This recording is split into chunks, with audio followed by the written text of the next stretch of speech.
So yesterday we talked about Gen Z giving up on dating, giving up on relationships, men being more than 50% of men have actually stopped dating whatsoever. Like they've stopped looking for it, they've stopped chasing, they've stopped doing literally anything.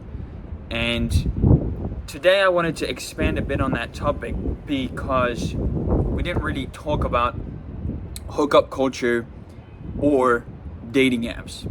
And I think that's also something pretty important to talk about because it is an inherent part of today's society. So, for a bit of context, I have never used a dating app in my entire life. I've been told to use it, I've been told to fucking go on them, create an account, all of that, and I've never done it.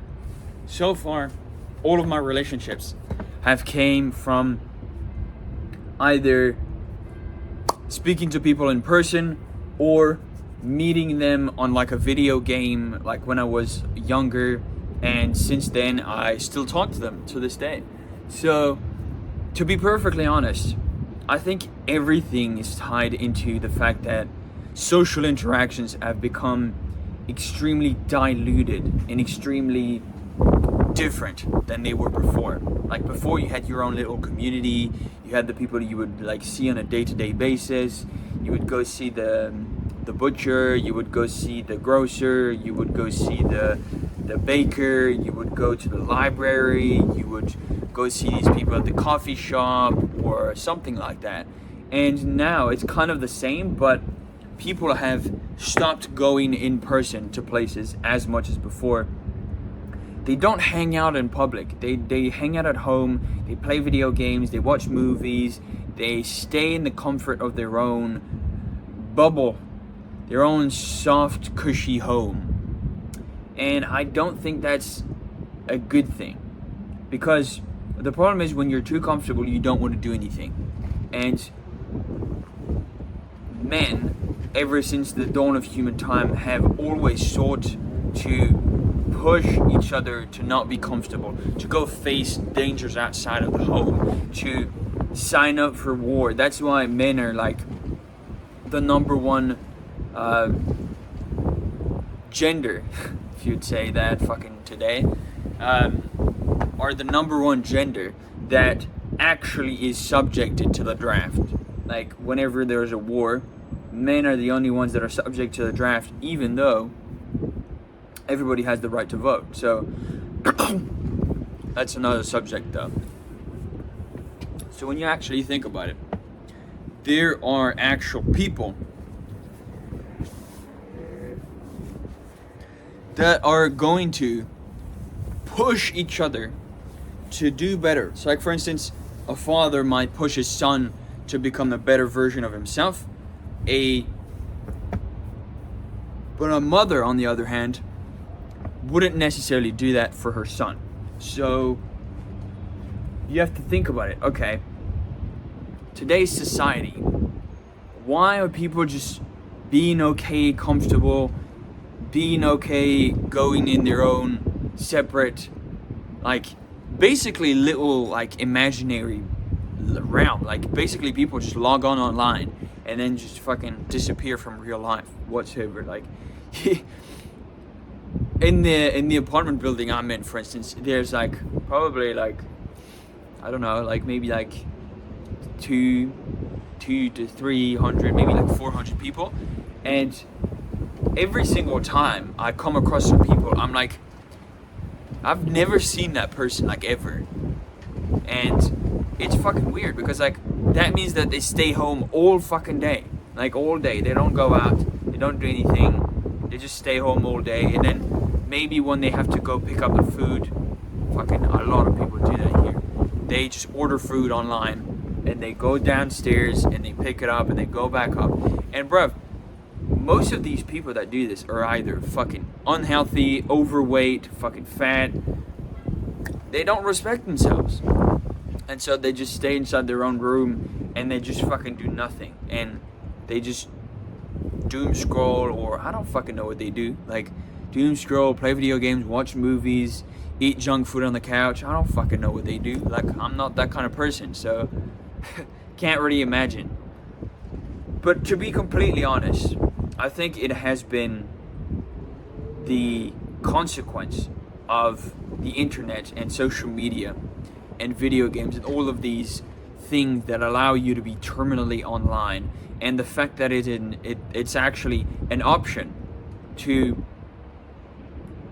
as an extreme, go all in to that like point, like people encouraging themselves to sleep less and play more video games, or people encouraging themselves to compete with each other on how many hours they've slept, like in terms of like as little hours as possible. I used to go to school and my friends were like, yeah, I only slept 2 hours.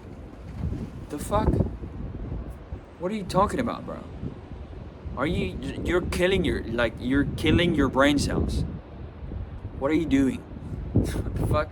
Like, you're not supposed to not sleep. Like, there's an experiment that was done, and like after like a week of not sleeping, there is a high likelihood of organ failure and dying.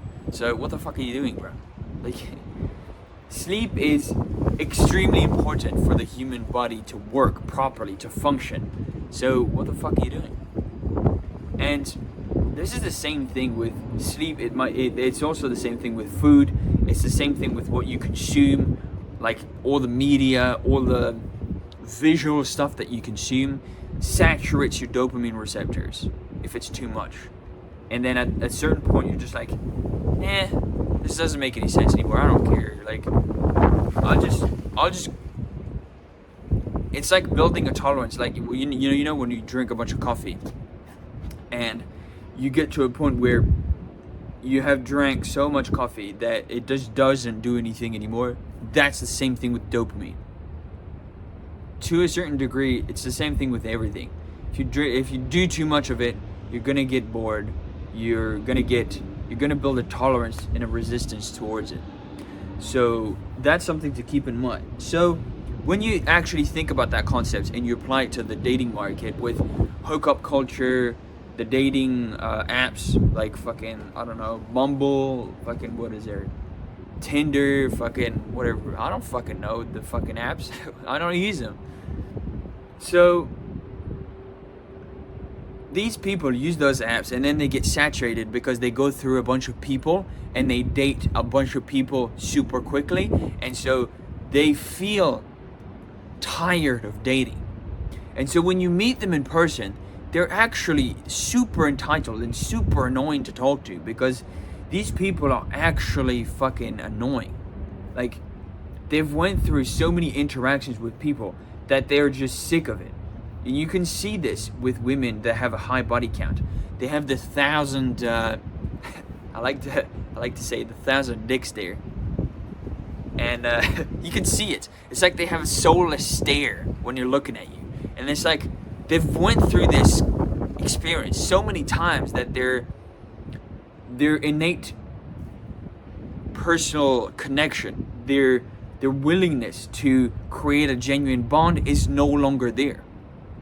And I noticed, like, when I was like maybe like a couple months ago, when I was dating around like a couple different people to just get more experience, I noticed that there was this recurring pattern with most of these women, young women especially, around the ages of 18 to, I don't fucking know, 25, maybe 30 and above is expressively worse because they have more experience.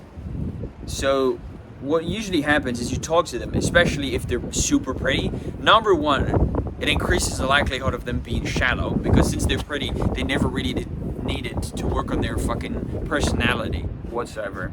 So what tends to happen is they're super entitled, they've been courted and have been dated by a bunch of people, and they've had a bunch of relationships, and they slept with a bunch of people regardless.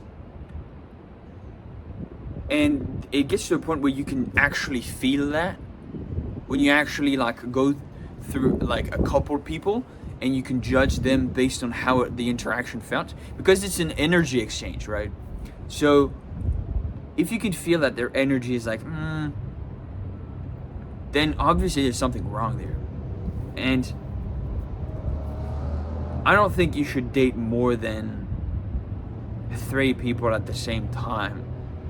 Like, in terms of when you're in the acquisition stage, let's say, when you're like looking for a partner, I don't think you should date more than 3 people. Otherwise, it's gonna start getting harder for you to determine if they are a good partner, and you're gonna like basically overlap everything, and like you might not remember, you might mistake what one of them said for like what another one of them said, and you might make the mistake of thinking like, oh, you told me this last time, and then she says, no, I never told you that, what the fuck?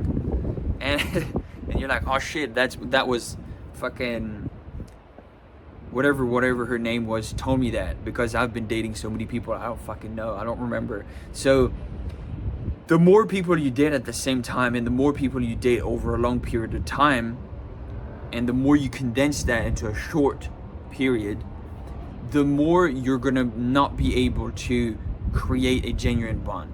So that is why there's like a certain importance in monogamy, because you're able to create a more deeper bond with the person you're with, and you're not focusing on anybody else.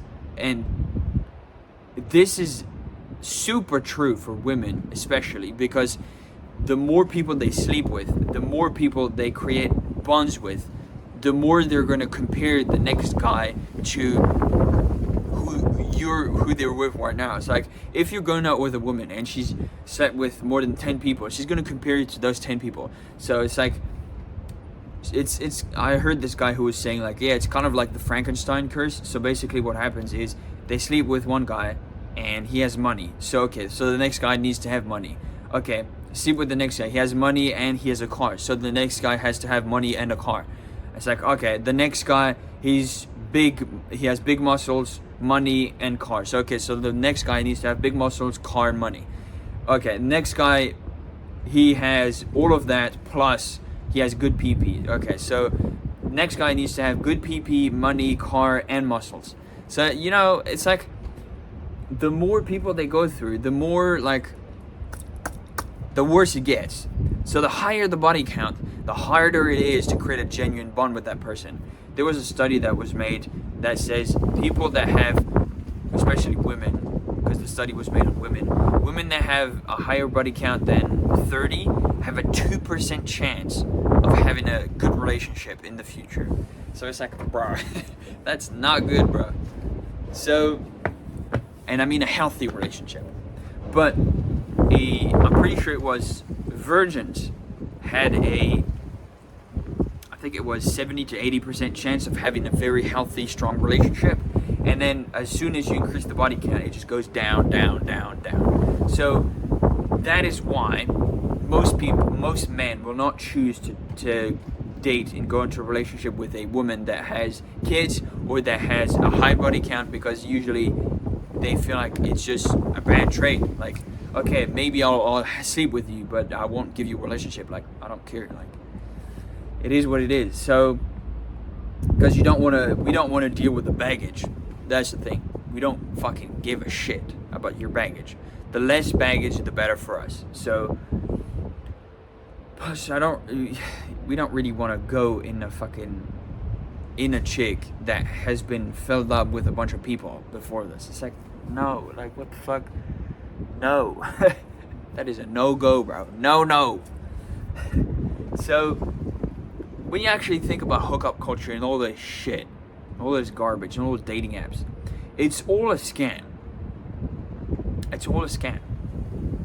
And personally, if I went around and I slept with a bunch of people, I would also feel bad about myself, because I'm purposefully sleeping with these people. And if I don't get into a relationship with me, then I'm partly at fault for making them a worse person, because I'm adding to their body count. That is like, that doesn't make me feel good. And since I believe I'm a good person and I fight for good morals and good values, I pride myself in being able to say I have not done anyone dirty. That is the kind of person I am. So like, if let's say somebody says like, hey, we should really betray this person, I'm just like, what the fuck are you talking about? Like, no, it's not part of who I am. I'm not going to do that. What I'm going to do is, if they're being a piece of shit, I'm going to state that to their face, and I'm going to tell them change or I'm leaving. That is the kind of stuff that I will do. I will put it up front. I will. If you make a mistake, if you're my friend, if you make a mistake, I'll say, hey, I do not like you did that, and you better not do it next time, or else I'm out. And I'll fucking put my foot in the sand. I'll draw the line. And if you cross the line, fucking, you're done, buddy. It is what it is. I'll give you an example. When I was, I think it was, 19, maybe 20, like 3-4 years ago, I used to play a bunch of video games. So at this time, I was playing a lot of Minecraft. And I hosted this server with a bunch of people, including one of my best friends that I've had like since like 10 years back, since like fucking elementary school. He used to be my neighbor. And so there were a bunch of people from my school, from my classmates, from my people I've met online, a bunch of people I interacted with. I invited all of these people, and it was like maybe like 10-20 people.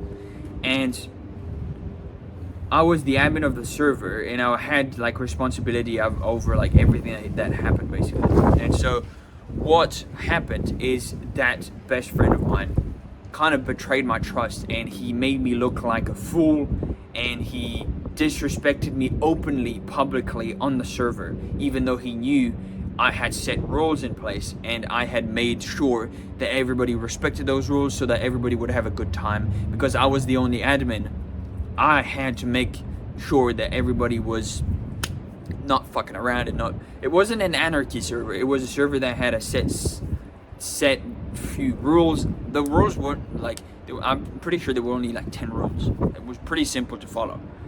And then again, he betrayed my trust. And so I told him like, hey, this is not okay. If you do not apologize and you do not understand that I feel really bad about what's happened, and you feel like you made a mistake and you shouldn't have done that, then I'm not going to be your friend anymore. And he said no, and he didn't apologize. So I said, okay, well, see ya, I'm done. And that's the kind of thing you need to keep in mind when you're dating as well. It's kind of the same beliefs. You need to set your fucking standards. You need to fucking draw the line in the sand and just be like, no, you're not crossing that line. If you do, fucking see you later. See you never. So, I think dating apps have made people's genuine ability to bond with others like dead, like completely fucking destroyed, like fucking erased from the earth. And you can see it when people that have never used a dating app, they have this certain different spark about them. It's different. Like they care more. I noticed this as in myself as well, because I've never used a dating app. I've not dated that many people, so I've not dated that many women, so I can't be like, yeah, I'm over this shit. Like I'm not done. I feel interested. I feel like I care about the people I'm having, the women I'm having an interaction with. Like it's something I care about because it's something I want to build for the future. So yes, I care about it because I haven't had. It's kind of like exposure therapy and building tolerance to something. It's the same thing. It's the same concept. The more tolerance you build to something, the more you're going to be like, yeah, whatever. And you can see this in dating. You can go out to a coffee shop and you can see couples. They go to the coffee shop, they sit down, and then they pull out their phones and they're like this. Both of them. And I'm just like, what the fuck? Aren't you supposed to be here because you're on a date? Aren't you supposed to be here because you love each other? Aren't you supposed to be here to be in each other's company and each other's, like, have a good time? No phone, bro. Get rid of that shit. Like, what the fuck are you doing? Do you not respect the other person enough to put the fucking phone down? I don't understand. And so, it makes perfect sense for all these dating apps and all this shit that have completely, like, eradicated the fucking level of tolerance of people. And people's level of tolerance is like fucking up here now. It's fucking in the stratosphere. It's fucking bad. So, you can now feel it. If I go into like if I go on a date with a woman and she's treating me like shit, like, let's just say what it is. If she's treating me like shit, like I don't matter, then I'm just gonna be like, okay, well, you look like you don't really give a shit, so I'm just gonna leave. All right? You can pay for your coffee, you can pay for your part of the dinner. I'm fucking out. Like, I'm not here to fucking waste time, you know? I'm not here to be disrespected. I'm not here to fucking do any of that shit. All right? So that's the kind of standards you have to have for yourself if you respect yourself. So if you respect yourself enough to put those standards in sand and risk losing that person because they don't respect you, then you'll always be in a good position regardless, because the person who is willing to risk the relationship is the person who is more secure being themselves and being alone. They don't care. They have options. They can just go out there and just get another one, get another person to be with.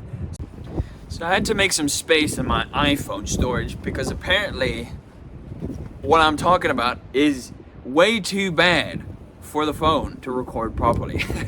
Okay, so I was talking about the person which is more secure in the relationship is the one that is willing to risk it. So the most insecure person is the one who won't push any boundaries, won't do anything to challenge the relationship, won't do anything to challenge the other person, and who will just remain and accept the bullshit.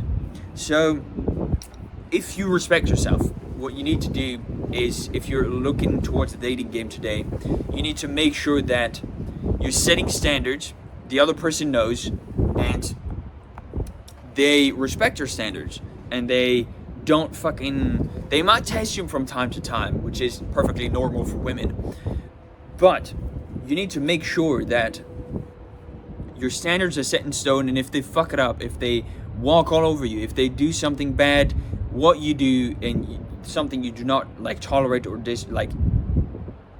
basically you don't tolerate disrespect, because if you do, they're just gonna keep doing it over and over. So as soon as it happens, you say, hey, not doing this. If you do this, I'm fucking leaving. That's it. Like, there's no. And if she says like, oh, you're insecure, or yeah, whatever, it's like, okay, well, fucking watch me fucking leave then. All right, fucking see you later. See you later. You know what I mean? That's what I mean. So you need to be ready to walk away. Even if the person's the prettiest bimbo on the planet. Doesn't fucking matter. Whatever, bro. Like, who cares?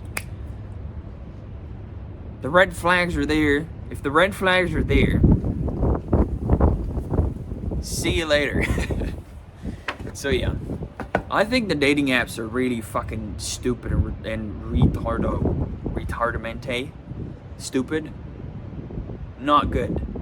So I don't think you should use dating apps. Actually, I think you should just live your life, and then if you see an opportunity present itself, like in the street, in a coffee shop, at the gym, fucking whatever you do in your routine, just go out there and start up a conversation. Say, hey, you come here a lot.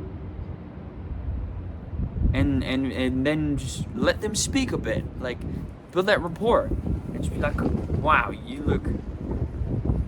I don't really like doing that anymore. Like, I don't like complimenting their beauty because they get that all the time, usually if they're a really beautiful person. So I don't really like playing about that. Usually if you approach them and they know you're interested, it's because they look good. So men do prefer when a chick looks good, usually.